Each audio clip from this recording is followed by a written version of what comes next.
వాళ్ళకు వాళ్ళ తల్లిదండ్రులు నేర్పించే గుణపాఠం కావచ్చు, అదేవిధంగా వాళ్ళు ఇప్పుడున్న సమాజంలో సోషల్ మీడియాని వేదికగా తీసుకొని ఉన్న టైంపాస్ని ఎంజాయ్ చేయడంలో తప్ప ఫ్యూచర్ కోసం ఏం ఆలోచించలేకపోవడం ద్వారానే ఇటువంటి దోపిడీలు కావచ్చు, ఇటువంటి మానభంగాలు కావచ్చు, అదేవిధంగా ప్రజెంట్ సిచ్యువేషన్ చూస్తున్న మనము ఈ ఏరియాలలో కావచ్చు జస్ట్ టైంపాస్ కోసం మాత్రమే ఉంటున్నారు, రైటా. సో దీనిని ఒక ఆపర్చునిటీగా తీసుకోవాలి, ప్రతి ఒక్కరు ఆపర్చునిటీ తీసుకొని ఫ్యూచర్ ఇండస్ట్రీ, నేను ఒక ముఖేష్ అంబానీ లాగా ఎందుకు కాకూడదు, పవన్ కళ్యాణ్కి ఒక నెట్వర్క్ ఉంది, మహేష్ బాబు ఒక నెట్వర్క్ ఉంది, మనకి ఎందుకు నెట్వర్క్ లేకపోయింది.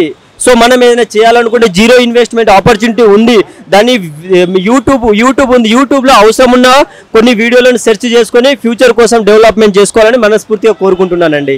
ఇప్పుడు ఈ మధ్యలో చాలా మంది యువత చదువులతోటి పుస్తకాలతోటి కుస్తీ బట్టి ప్రభుత్వ ఉద్యోగాలనే లక్ష్యంగా తీసుకొని 30-35 వయసు వరకు పెళ్లి కూడా చేసుకోకుండా ఉన్నారు. ప్రైవేట్ రంగంలో కూడా ఎట్లా ఉంటే అవకాశాలు తీసుకుంటున్నారు? ఎస్ అండి, నేను ఒకటే కోరుకుంటున్నాను, ఆల్రెడీ అనౌన్స్మెంట్ చేసింది central government and state government announcement చేసింది 1 to 2% మాత్రమే ఎంప్లాయ్మెంట్ ఇస్తాము, మిగిలిన వారు ఏదో ఒక పని చేయమని చెప్పేసి అంటుంది. యాక్చువల్ గవర్నమెంట్ జాబులు ఉంటేనే కదండి వీళ్ళు చదువుకుంటే ఉపయోగం ఉండేది.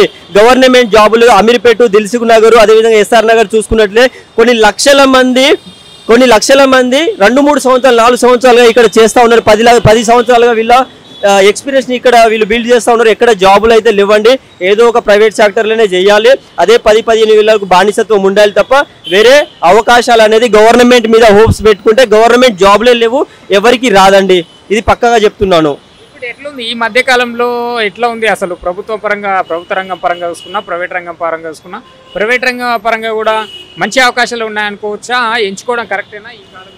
రైట్ అండి, ఉంది, తప్పదు, నాకు ఈ భవిష్యత్తు కావాలి, నేను ఎంతో కొంత స్థాయిలో ఉండాలి, వచ్చిన శాలరీ నేను అడ్జస్ట్మెంట్ చేసుకొని లైఫ్ని లీడ్ చేయాలనుకుంటే చేసుకోవచ్చు, బయట బోల్డ్ అని జాబులు ఉంది. కానీ ఫ్యూచర్ నా డ్రీమ్ కోసమే పని చేయాలనుకుంటే ఈ జాబ్ అయితే సెట్ అవ్వదని చెప్పేసి నేను అనుకుంటున్నాను, రైటా.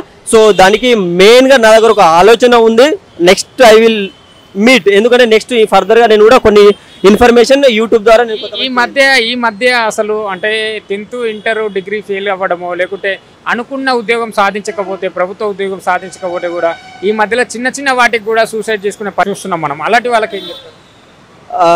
రైట్ అండి, యాక్చువల్గా మీరు అన్నట్టు వాస్తవము. ప్రజెంట్ మనం ఎన్నో రకాలుగా ఎన్నో విధాలుగా యూట్యూబ్లలో చూస్తూ ఉన్నాం, ఫేస్బుక్లలో చూస్తూ ఉన్నాం, ట్విట్టర్ వైజ్గా చూస్తూ ఉన్నాము. సో వాళ్ళకు సరైన గైడ్లైన్స్ లేకపోవడమే మెయిన్ రీజన్ అని చెప్పేసి చెప్పుకోవచ్చు అండి. గైడ్లైన్స్ లేదు. నేను ఇప్పుడు 10th చదువుకున్నాను, 10th తర్వాత ఏం చేయాలి, ఇంటర్ తర్వాత ఏం చేయాలి, డిగ్రీ తర్వాత ఏం చేయాలి, ఆ పోస్ట్ గ్రాడ్యుయేట్ ఒక ప్లాన్ అనేది లేదు, పర్ఫెక్ట్ ప్లాన్ లేకపోవడం వల్లనే ఈ విధంగా ప్రాబ్లమ్స్కి గురవుతున్నారు చాలా మంది యువత, రైట్ అండి. సో వాళ్ళను ఏంటంటే కరెక్ట్గా ఒక గైడ్లైన్ తోటి ముందుకెళ్తే 100% సక్సెస్ అవుతారండి. సో నార్మల్గా నేను డిగ్రీ చదువుకున్నా, ఇంటర్ చదువుకున్నా అని అనుకుంటే మాత్రము ఒక ఏం గోల్ పెట్టుకోకుండా ఎంత ఏది చేసినా ప్లాన్ లేకుండా ఏం చేసినా టైం వేస్ట్ తప్ప ఎటువంటి ఉపయోగం అయితే ఉండదండి.